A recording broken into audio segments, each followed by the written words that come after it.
Tonight there is nothing left for you to cover. Your body worked hard today, and it is done, and there is nowhere you have to get to from here. I am just going to tell you a story, and you can fall asleep anywhere inside it. If these nights help you rest, you are warmly invited to subscribe. Perhaps tomorrow, when you are awake. For now, there is nothing you need to do. You are lying in the narrow bed at the stern of the boat, and the stove is still ticking as it cools. The fire you banked an hour ago has settled into ash, but the cast iron holds the warmth, giving off a dry heat that reaches the bottom of the bunk. Your legs are heavy under the blanket, still carrying the day, but the boat is still now. It is tied up tight at the top of the flight, the bow rope looped around a mooring pin, the stern rope made fast to a ring in the stone coping. You do not have to check them. The knots are set, and the boat is not going anywhere. Through the small window above your head, you can see the sky has gone the deep color it goes when the sun has been down long enough that the last of the light has drained out of the grass and the water. It is the color of the back of your own eyelids. The cabin is dim, lit by one lamp turned low on the shelf, and the shadows are soft at the edges of things. The brass clock on the bulkhead has stopped. You meant to wind it, but you did not, and now it shows 8:20, which was an hour ago, or 2. It does not matter. There is no time you have to meet tonight. Your boots are by the step where you left them. One of them has fallen over. They are still holding the shape of the day, the leather creased across the toe where it bent on the lock beams, and there is dried mud on the heels from the towpath. They can stay there. Nobody is going to move them, and you are not going to put them on again tonight. Your coat is on the hook by the door, and the shoulders of it are still faintly damp. It will dry by morning in the warmth coming off the stove. It does not need turning or hanging differently or anything at all. It will simply dry slowly on its hook. The windlass is on the table where you put it down. It is a small L of cast iron, heavier than it looks, and the square socket at the end is worn bright and smooth from a season of use. You carried it all day. You will not need it again tonight. It can sit there on the wood with the tea tin and the pencil and the folded paper, and none of it is waiting for you. The kettle is pushed back off the hot plate. There is water in it, gone cool. That is all it has to do now. Outside, on the towpath, you hear the crunch of boots on gravel. It is the lock keeper making his last round. He is an older man, and he moves slowly, not because he is tired, but because there is no reason to move any other way. His lantern swings at his side, a small orange glow that bobs in the window frame and then stops at the top lock. You cannot see him from where you lie, but you know what he is doing. He is setting his lantern down on the balance beam, the wood dark with creosote and worn smooth by hands. He puts his palm flat on the beam to steady himself as he steps down onto the lock side. The lantern light does not flicker. It holds steady. You hear the clink of the windlass as he takes it from his pocket or from the hook on his belt. He fits it onto the square spindle of the paddle gear. The ratchet clicks 4 times as he winds the paddle down the last turn to make sure it is tight seated in its recess.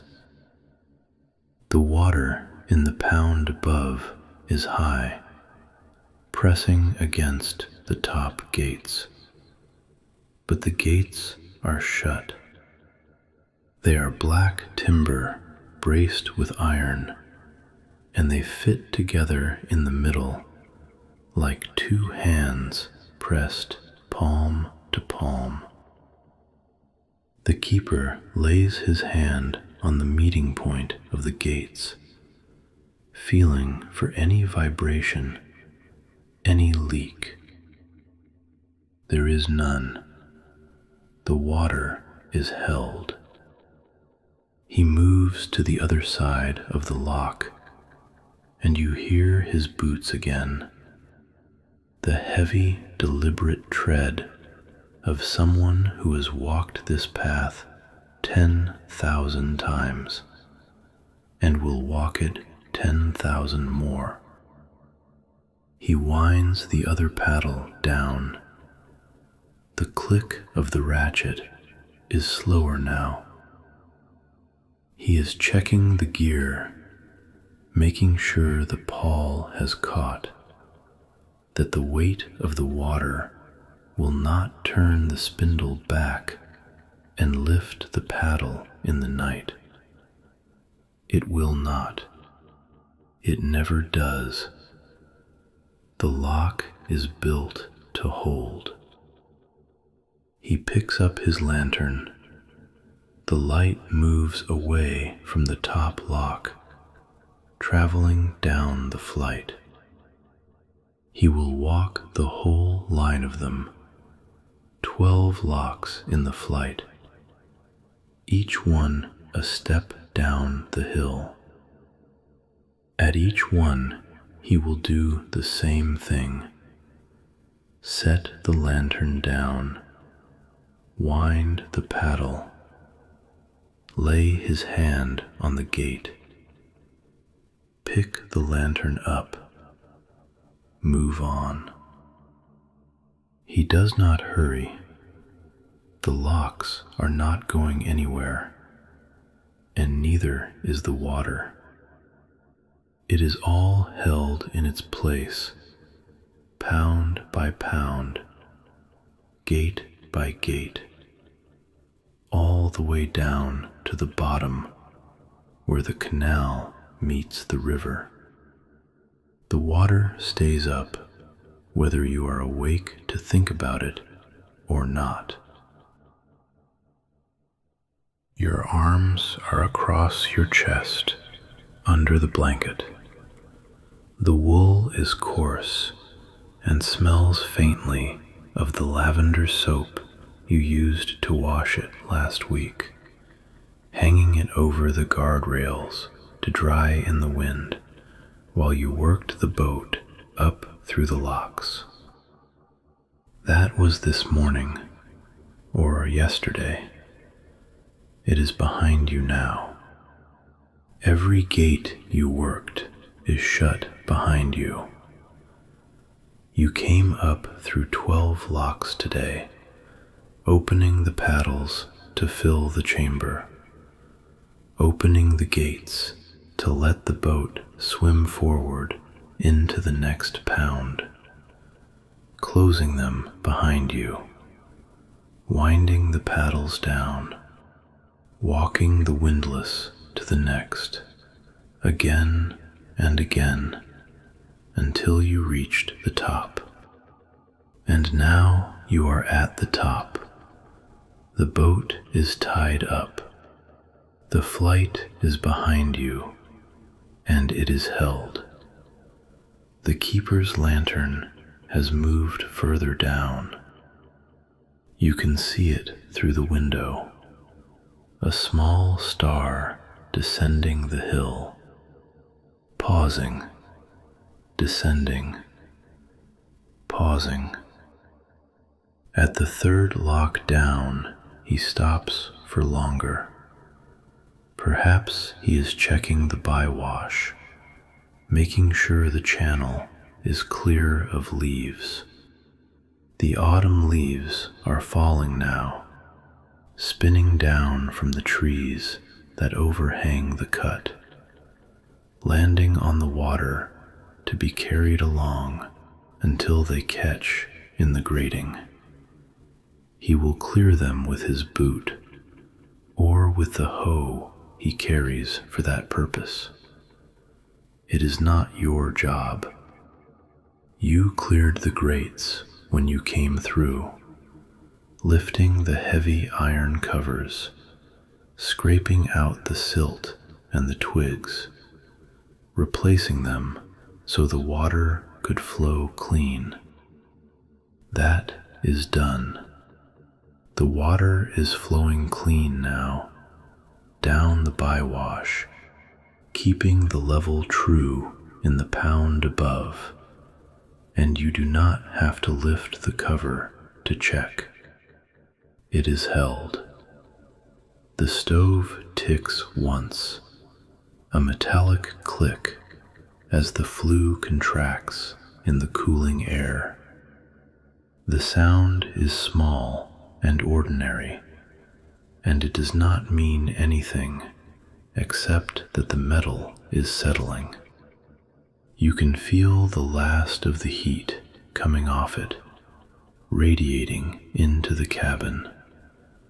Your feet are warm near the stove end of the bunk, though you cannot feel them precisely. They are simply there, resting against the boards, not asking for anything. The day's walking has gone out of them, into the floor of the boat, into the water, into the miles you covered. You do not have to walk any further tonight. Each lock in the flight has a number cut into a small iron plate on the beam. You read them on the way up, one after another, counting down as you climbed. 12, 11, 10, all the way to 1 at the top, which is where you are tied now. The numbers are still on the plates. They will be there in the morning and next year, and none of it depends on you remembering them. The water you moved to get up here has already gone. It ran down the flight behind you, pound by pound, and found its level, and it is level now.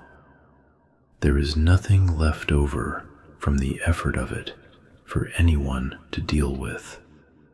The canal took the whole day without a mark.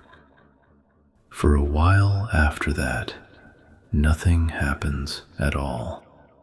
The lamp burns, the stove cools by degrees, the boat sits in the water without moving, and the water sits in the pound without moving, and outside the window the towpath is empty and pale.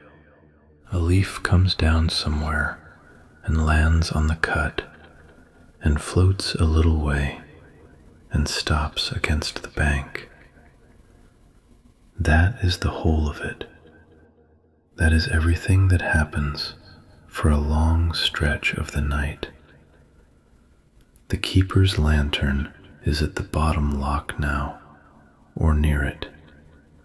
The light is small, a speck between the black shapes of the lock cottages. He will check the bottom gates last, making sure they are tight against the pressure of the river, trying to back up into the canal.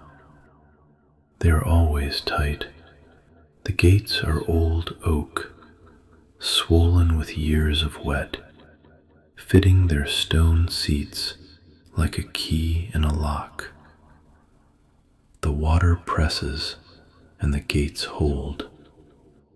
They will hold all night, and all tomorrow night, and the night after that.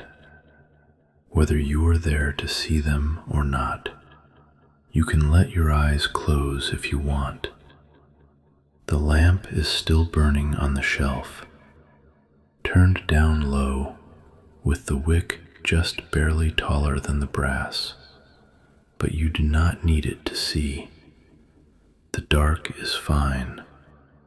The dark is what is outside and what is inside, and there is no difference that matters.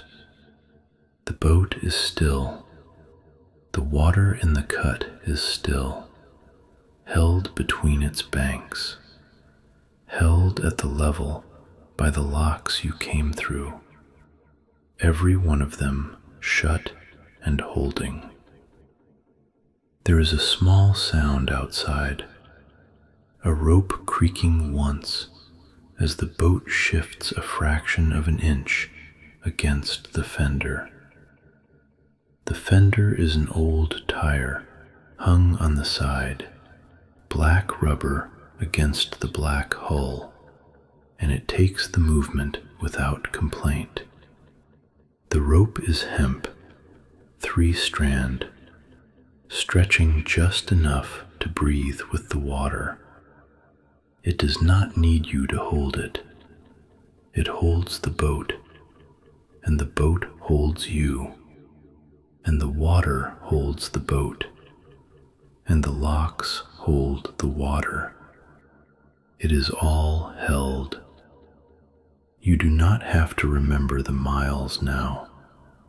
You do not have to count them, or plan the next ones, or think about the windlass weight in your hand, or the slope of the towpath under your boots.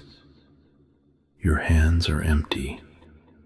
They rest on the blanket, the fingers slightly curled, not gripping anything. There is nothing to grip. The tiller is lashed. The mooring lines are set. The cabin doors are slid shut, and the latch is down. The coal bucket is full for the morning, but the morning is not here. It is still night, and it will be night for a long time yet. The hours are wide and slow, and you do not have to fill them. You only have to lie here while they pass, and they will pass whether you watch them or not. The lantern has stopped moving. It is somewhere near the bottom of the flight, a small, still point of orange in all that dark, and it stays where it is for a long time. Perhaps he is sitting on a beam for a minute. Perhaps he is only standing, looking at the water the way people do when they have finished the thing they came out to do. Then it lifts. The keeper is coming back up the hill. You hear his boots on the gravel, slower now, the pace of a man going home. He passes the boat without stopping. His lantern light sweeps once across the window, a soft brush of orange that does not linger. He does not look in. He does not need to know who is aboard, or if anyone is aboard. The boat is tied up proper, and that is enough. He continues up the lane toward the cottage at the top, where his own fire will be banked, his own kettle cooling on the hob. He will hang his lantern on the hook by the door, and he will sleep, and the locks will hold without him watching. You can sleep too. The boat will still be here. The water will still be at the level it is supposed to be, held in the pounds, pressed against the gates, doing the work of being water without any help from you. The gates you closed are shut. The paddles you wound down are seated. The bywashes are flowing. Everything you did today is banked, is counted, is held behind you like a wall of water that does not move, that waits calmly for the next time it is needed, but does not need you to watch it to make sure it stays there. From where you are, you can see the length of the cabin or the shape of it in the dark. The row of cupboard doors along one side, the brass handles catching what light there is, the flue going up through the roof, a tea towel over the rail of the cooker, a tin of matches on the shelf beside the lamp. None of it needs anything. It is all just where it was put, staying where it was put all night. The lamp on the shelf is getting lower, or your eyes are. The flame is a small blue teardrop at the base of the wick, hardly any yellow left in it. It does not matter if it goes out. The dark is warm, and the stove is still giving off heat, and the blanket is heavy enough. You can pull it up higher if you like, under your chin, so only your face is out in the air of the cabin. The air smells of coal smoke and brass polish, and the faint green smell of the canal that comes in through the vents. It smells like the boat smells when it is still, when the engine is cold, when the day is packed away. It is enough. It is more than enough. It is a place to be while the night passes slowly, evenly, without any mark or ripple that you need to attend to. The water outside moves against the hull. Not a current, just an inch of shift, a breath of water in the pound, held level by the locks below and the locks above. It makes a soft sound, a hush against the steel, and then it is still again. You can forget the numbers now, the miles, the locks, the hours, the feet of rise from the bottom of the flight to the top. They are written in the water, held in the stone and the timber, and you do not have to carry them. They are behind you. The boat is not moving. The boat will not move until you untie it, and you will not untie it until the morning. And the morning is not coming for a long while yet. The night is a wide pound, and you are held in it, level and still. The lamp has gone out, or you have closed your eyes so long that it makes no difference. The dark is complete and warm and close as the cabin walls. The stove ticks again, once, and then is silent. The rope does not creak. The water does not move. The locks hold. The water stays up. You are at the top of the flight, and everything that brought you here is shut behind you, gate by gate, held fast, held safe, held without you. You can drift now. The story does not need you to follow it to the end. There is no end tonight.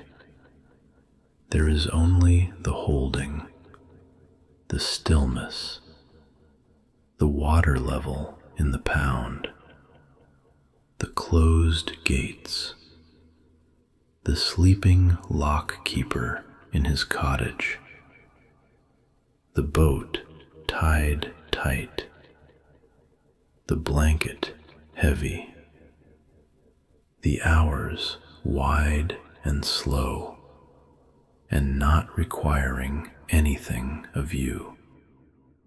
Sleep if you are ready. Sleep if you are not. The night will hold you either way, just as it holds the water, just as the locks hold the level, steady and sure, and not asking to be watched. The dark is deep now. The boat is still. You can feel the warmth from the stove still reaching you, though it is less than it was. The heat has gone down into the iron, down into the night, and what reaches you is only the last of it. Enough. It is enough. You have gone as still as the water. The water does not hurry. It is held level in the pound, and nothing about it is working at being held. The blanket is heavy across you. Wool, the weight of it. You could push it back if you were warm, but you are not warm enough to push anything. You are held under it. Held. Somewhere far down the flight, a night bird calls once, You do not know what kind. It does not matter. The sound comes and goes and leaves no mark on the water. The water stays flat, black, held between its banks. Your legs are longer than the bunk, or they were. Now they are where they are, resting, not reaching for anything. The day's walking has gone out of them, into the boards, into the water, gone. The rope creaks once, very soft. The boat leans against the fender. The boat settles. You settle. The lock keeper is asleep in his cottage. His lantern is dark. His fire is banked. He does not dream of locks. He does not need to. They hold without his watching. They hold. Everything holds. The gates, the water, the level in the pound, the night, you, held. The dark is warm, close, like the cabin walls, like you don't need to. The morning is far, so far. Rest now. Rest. Held. Held. Still.